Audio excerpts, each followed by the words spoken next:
Welcome back sa ating channel. Naging mainit nga na usapin di umano sa mundo ng social media.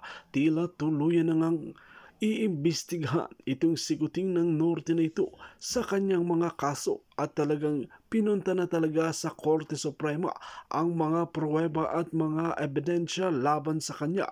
Dito nga natin makikita mga kaibigan na talagang nanginginig na nga sa takot itong siguting ng Norte, Lisa Smugs at Tambaluslos. Matapos ngang ihain ang kaso sa kanila ay talagang haharapin nga nila ito sa Korte Suprema.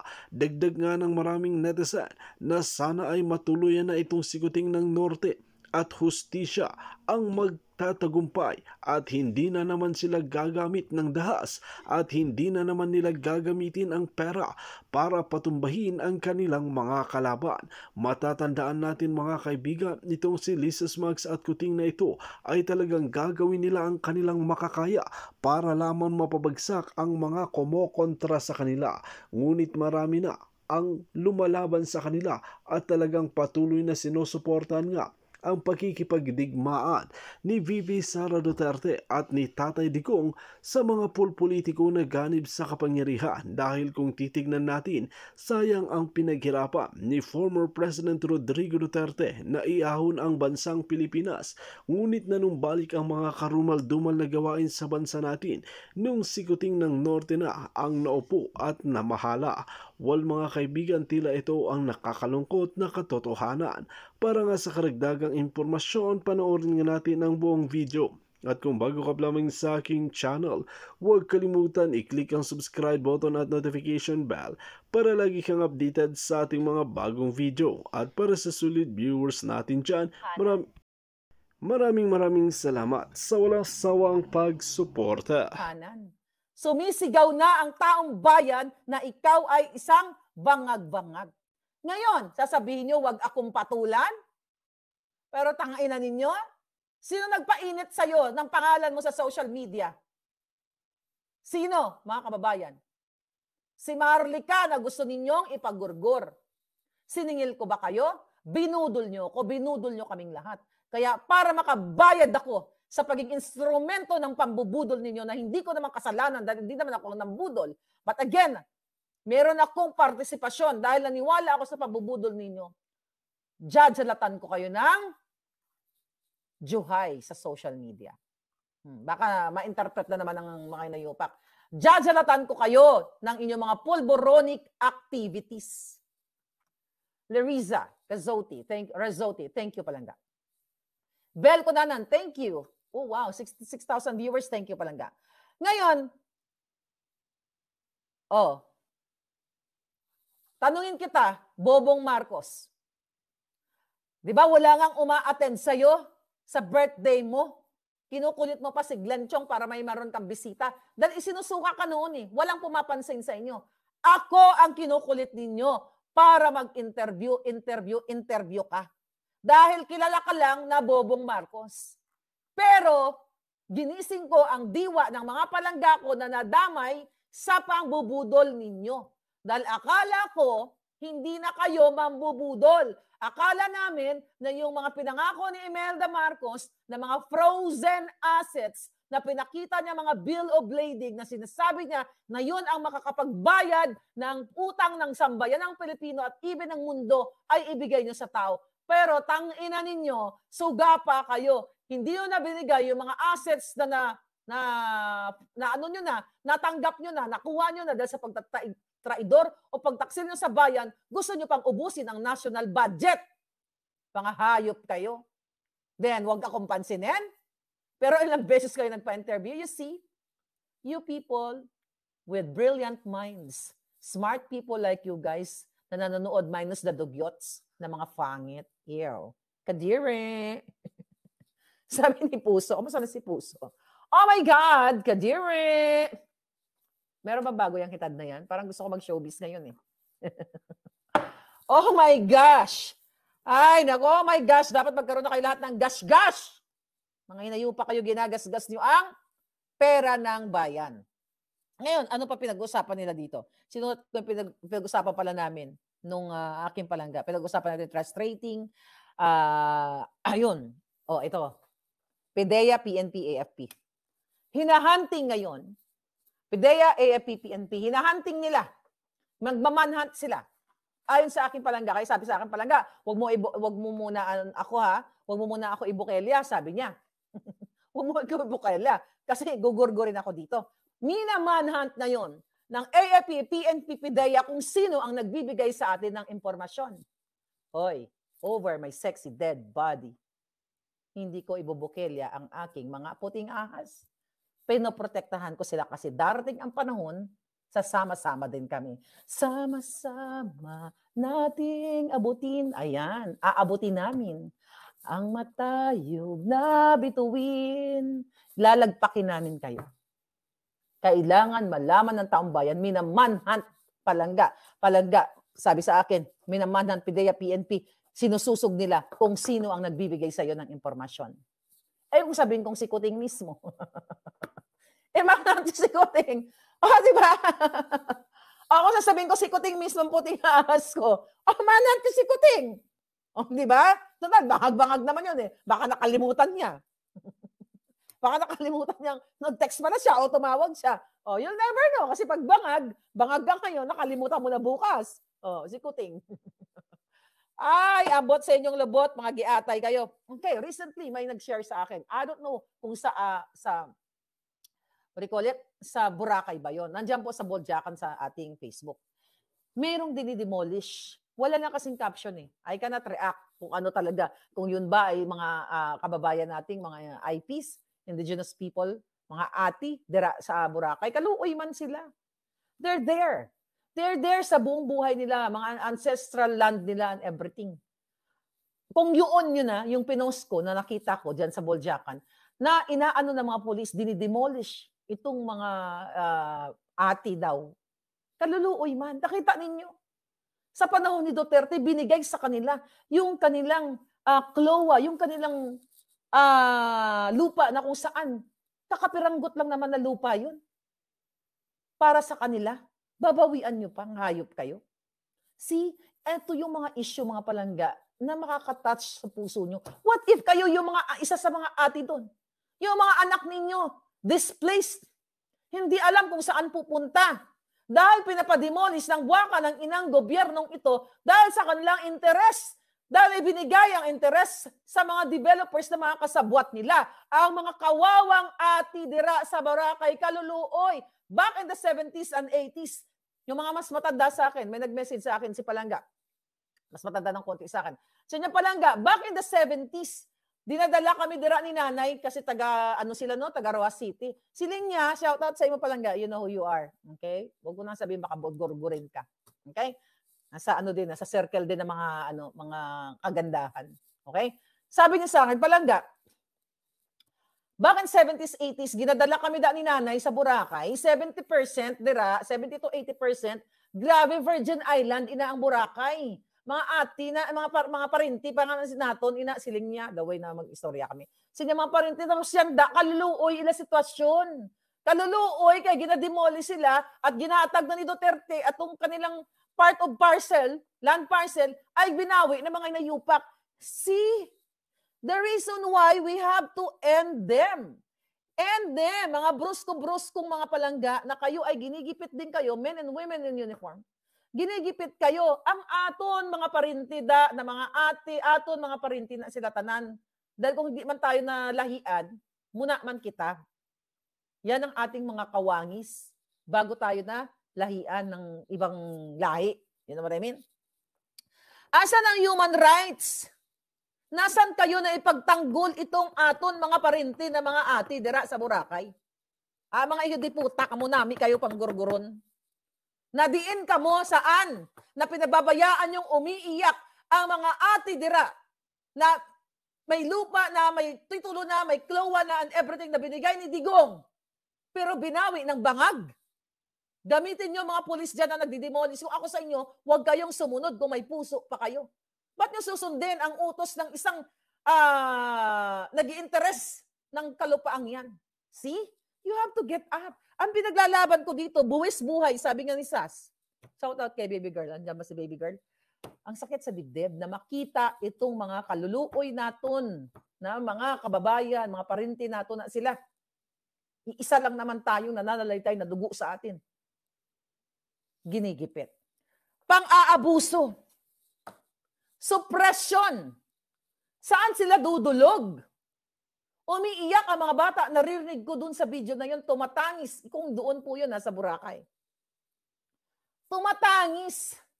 Pero ang putang inang Kuting Junior, bangag pa rin. Pinababayaan niya si Lisa na si Tambaluslos, nasubuan lang siya ng pulburon, bibigyan na siya ng script, tapos mag-arte-arte na. Recently, anong ginawa mo, Kuting? Nagbuhat-buhat ka ng bugas? Ngayon, di punggol ka. Nakita niyo latest niya? Nagbuhat ng ilang yun, 20 kilograms yung binubuhat niyang bigas na binibigay sa mga tao. Anong kadyutahan yan? Hindi yan pang presidente. Sige nga, what is the purpose of that?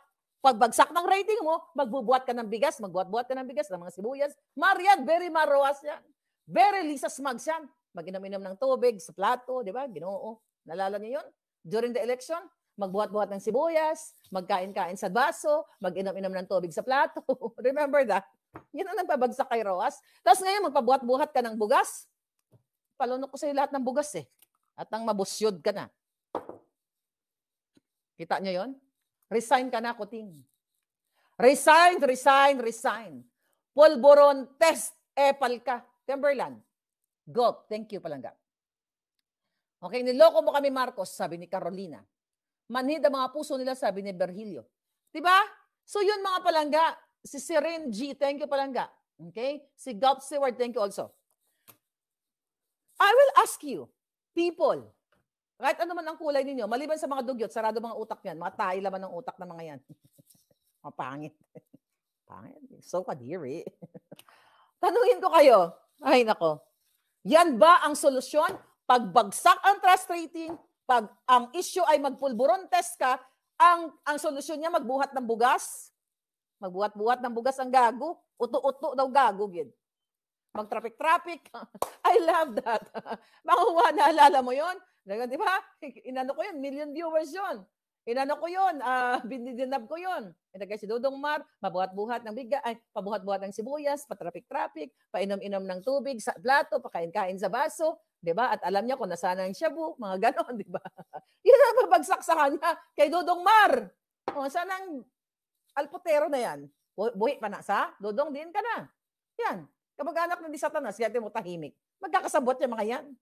Kaya ayaw nilang pag-usapan itong issue natin sa pulburon. At the solution, na gusto nila, imamanhunt nila ang PDEA, PNP, AFP, kung sino nagbibigay sa atin ng mga dokumentong ito. Sabi ko nga, kahit pilipitin nyo yung kipay ko, hindi ko sasabihin sa inyo. Okay? Sabi nga, nag-comment. Loko-loko kasi itong mga Palangga ko sa private message. Maharlika, siguro kahit pilipitin nila yung mani mo, huwag mong ibubuking ang puting ass ko. Of course, darling, we're not gonna do that. Si Sindikato nandito. Sindikato, how are you? Marcos Certified Magnanakaw. Okay, ngayon mga Palangga. Suppression, abuse, lahat. Suppression, ito yung ginagawa sa atin. Nare-report nila ang ating mga posting tungkol sa pulburon at mga kritisismo natin sa kanila. Suppression sa SMNI, suppression kay General Macanas, suppression sa ang alindog ko. Pero sabi ko nga, hindi nyo kaya yung bunganga ko. Umaabot to. Parang lingganay. Yun yung lingganay? Mailungkot ng tuwa ni mga Palangga. Lingganay is what in Tagalog? Lingganay, isang malaking bell, tama?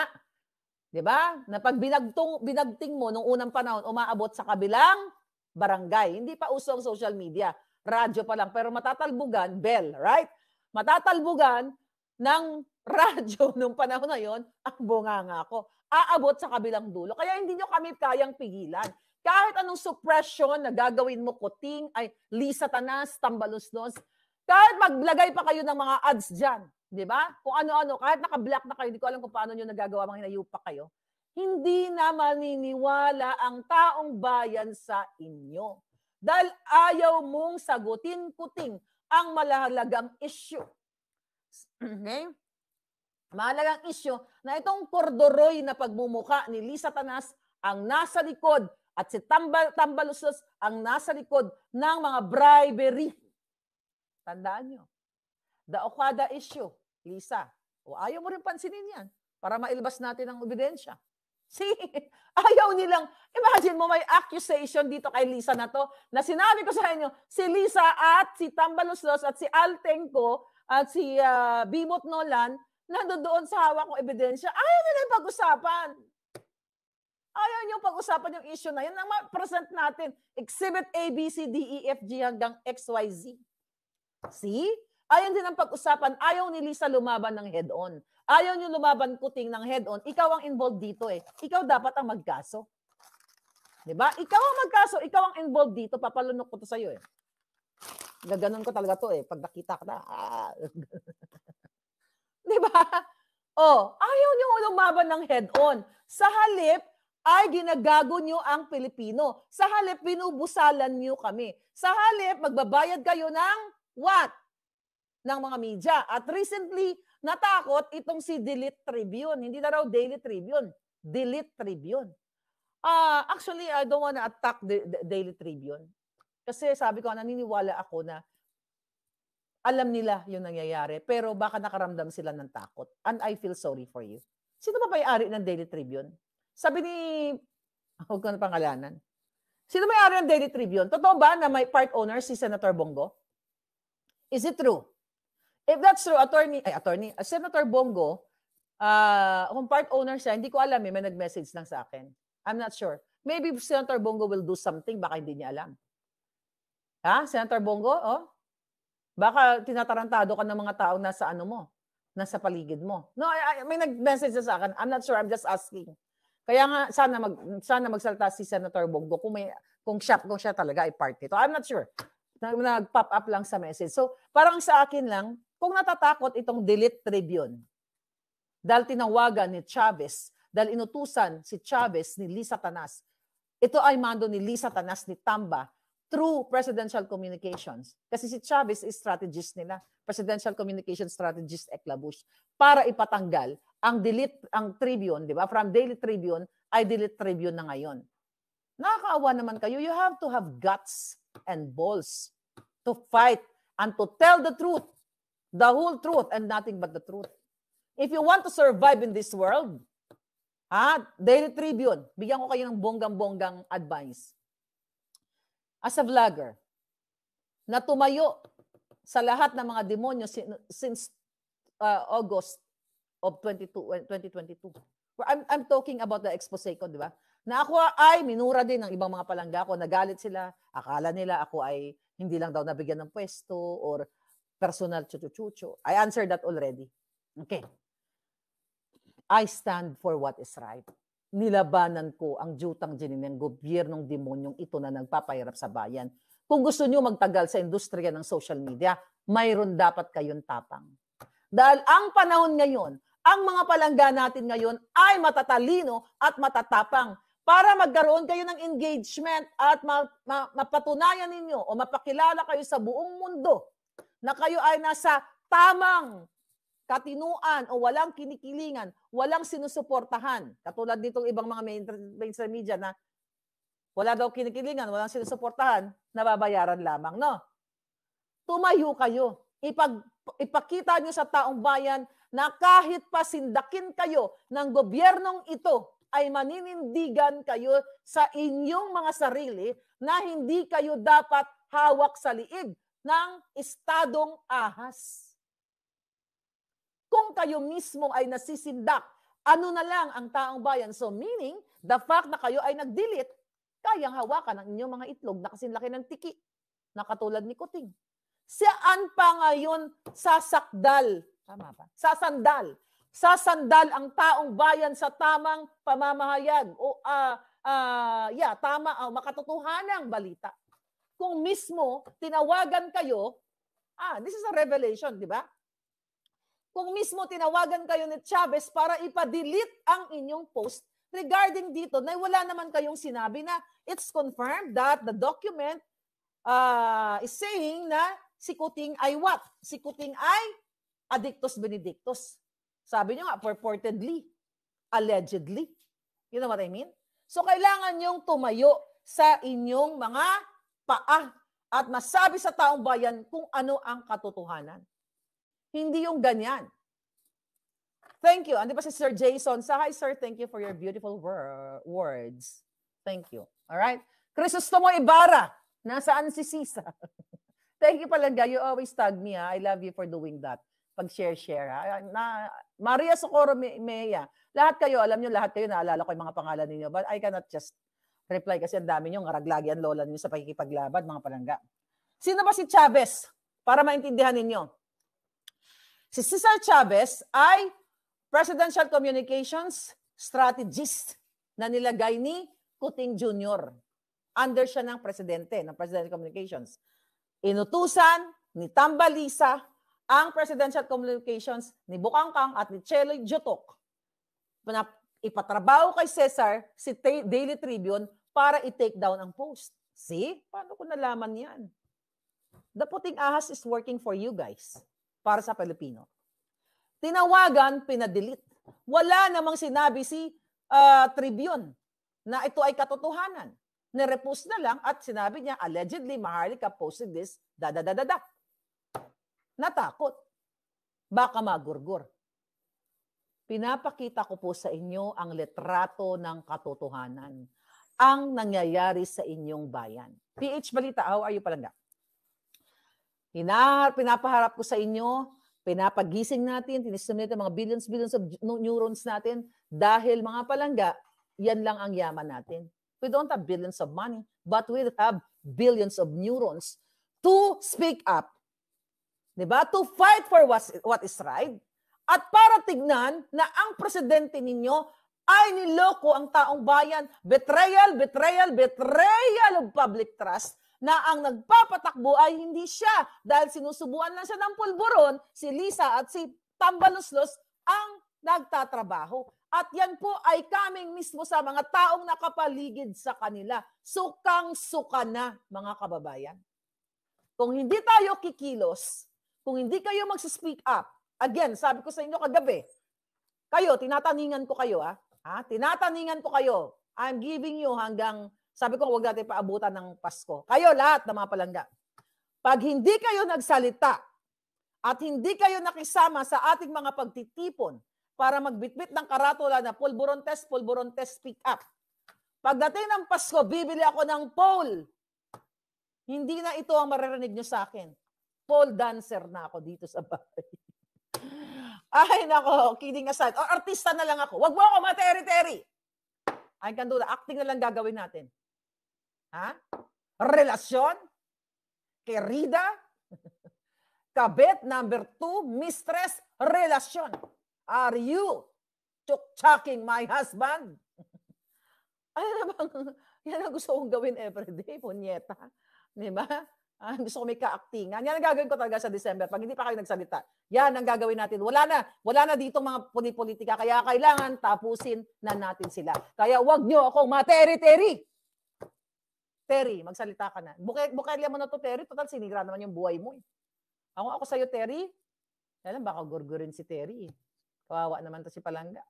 Si Maria, kuri-kuri. May kotiba sa buli. Anyway, you know what I mean. Sino yung sinasabi ko?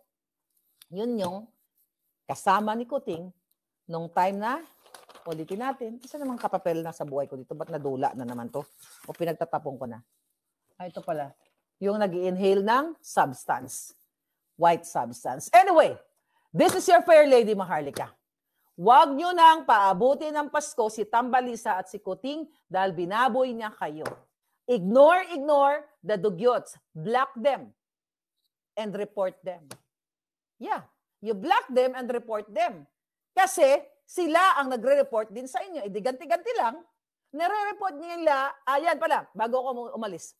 Yan ang utos ni Lisa Tanas ng Presidential Committee. Lahat sila, na lahat ng mga nagsishare ng ano ni Maharlika, ng mga kung ano-ano mga post, not only ni Maharlika, lahat ng mga nakikipaglaban, ay pinapareport para hindi na daw po makita ng taong bayan. Yan, imagine nyo, vlog natin kagabi, pinatunayan ko sa inyo na totoo ang silent gag order sa mga pulis, sa mga sundalo na binagbawalan sila gumamit ng telepono, lalo na special mention na manood sa Facebook. See? Confirm. Ayaw ni Lisa Tanas ng gobyernong ito, dinidiktahan, sinusupil ang karapatan ng mga bruskong-brusko at mga magagandang men and women in uniform natin kung ano ang panonoorin nila. Ayaw nilang manood ng mga political na ganito kasi magigising ng gusto. And I don't think na kahit pigilan nyo, nagpalabas si Marbil ng kaletsihan niya, PNP chief, yung bago PNP chief, ay mapapatinag natin o matitinag ninyo itong mga palanggakong mga puting ahas ko rin dyan na marami sa hanay ninyo. I hope, and in God's time, in God's will, yung mga nagpapaabot sa akin ng prayer, thank you so much. Only one life to live in this world. Ulitin ko po, kahit ako ay may bounty, sa huling patak ng dugo ko, hindi ako susuko sa laban at hindi ko kayo iwanan hanggang tayo ay manalo sa labang ito. Thank you. Dito natin makikita mga kaibigan na talagang handang-handang itaya ni Madam Maharlika ang kanyang buhay para lamang isiwalat ang katotohanan na nangyayari sa bansa natin at mga kalukuhan ni Kuting ng Norte, Lisa Smugs ng PCSO at mga iba pa sa bansang Pilipinas na ito na kailangan malaman ng mga taong bayan. Well mga kaibigan, kung kayo ang tatanungin ano ang inyong mga opinyon, just comment below sa ating comment section at ating pag-uusapan.